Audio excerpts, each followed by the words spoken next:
ಇನ್ನು ಯಾದಗಿರಿ ಜಿಲ್ಲೆಯಲ್ಲಿ PSI ಪರಶುರಾಮ್ ಅವರು ಹೃದಯ ಆಘಾತದಿಂದ ಏನು ಸಾವನ್ನಪ್ಪಿದರು.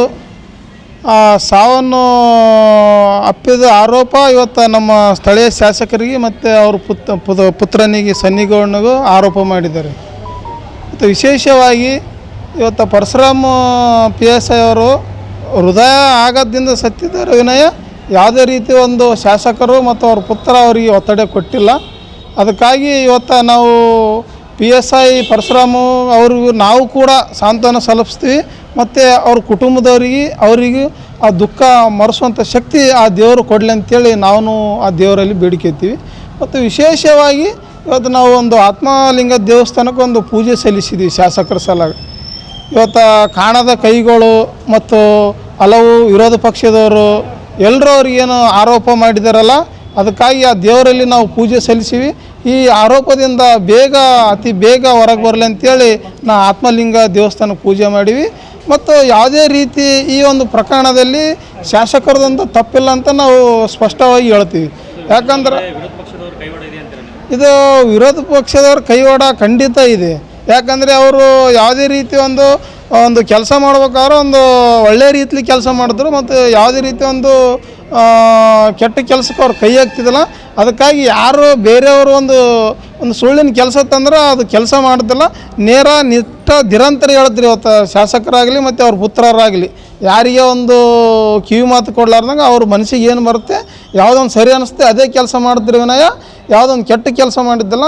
ಆ ರೀತಿ ಇವತ್ತು ಒಂದು ವಿರೋಧ ಪಕ್ಷದವರು ಈ ಥರ ಆಗ್ಯದ ಅಂತೇಳಿ ಒಂದು ಸುಳ್ಳು ಆರೋಪ ಮಾಡ್ಯಾರ.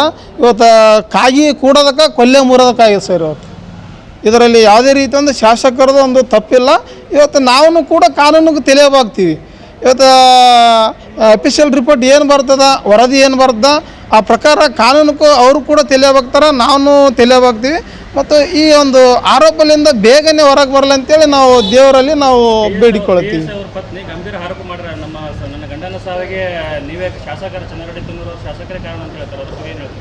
ಈಗ PSI ಅವರು ಪತ್ನಿ ಅವರು ಕೂಡ ಒಂದು ನೋವಾಗ್ಯದ, ಅವ್ರ ಯಜಮಾನ್ರು ಕಳ್ಕೊಂಡು ಅವರು ಕೂಡ ಒಂದು ದುಃಖದಲ್ಲಿ ನೋವಾಗ್ಯದ.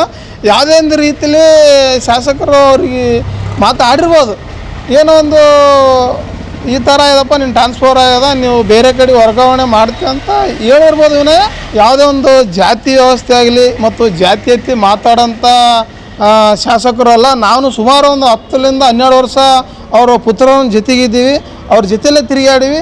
ಇವತ್ತಿಗೂ ಕೂಡ ಅವರು ಒಂದು ಲೇ ಅಂತ ಶಬ್ದ ಯಾವತ್ತೂ ಮಾತಾಡಿಲ್ಲ. ಮತ್ತು ಇದ್ರ ಬಗ್ಗೆ ಜಾತಿ ವ್ಯವಸ್ಥೆ ಅಂತ ಅವ್ರಿಗೆ ಮೊದಲೇ ಗೊತ್ತಿಲ್ಲ. ಅವರು ಒಂದು ಒಳ್ಳೆ ಸೂಕ್ಷ್ಮ ಮನೆತನ, ಒಂದು ಸೂಕ್ಷ್ಮ ಕುಟುಂಬ, ಯಾವುದೇ ಒಂದು ದಬ್ಬಾಳಿಕೆ ಕುಟುಂಬ ಕೂಡ ಅಲ್ಲ. ಒಂದು ಅಲೆ ಶಬ್ದ ಅಂತೆ ಒಂದು ಅವೆಚ್ಚ ಶಬ್ದ ಕೂಡ ಅವರು ಬಳಸ್ತಿದ್ದಿಲ್ಲ. ಸುಮಾರು ಒಂದು 10-12 ವರ್ಷದಿಂದ ನಾವು ಅವ್ರ ಜೊತೆಗಿದ್ದೀವಿ. ಯಾವುದೇ ರೀತಿ ಒಂದು ನಮಗೆ ಅವೆಚ್ಚ ಶಬ್ದದಿಂದ ಮಾತಾಡಿಲ್ಲ. ಇವತ್ತು ವಿರೋಧ ಪಕ್ಷದವರು ಮತ್ತು ಕಾಣದ ಕೈಗಳು ಕೂಡ ಇವತ್ತು ಎಲ್ಲರೂ ಒಗ್ಗಟ್ಟು ಸೇರ್ಯಾವ.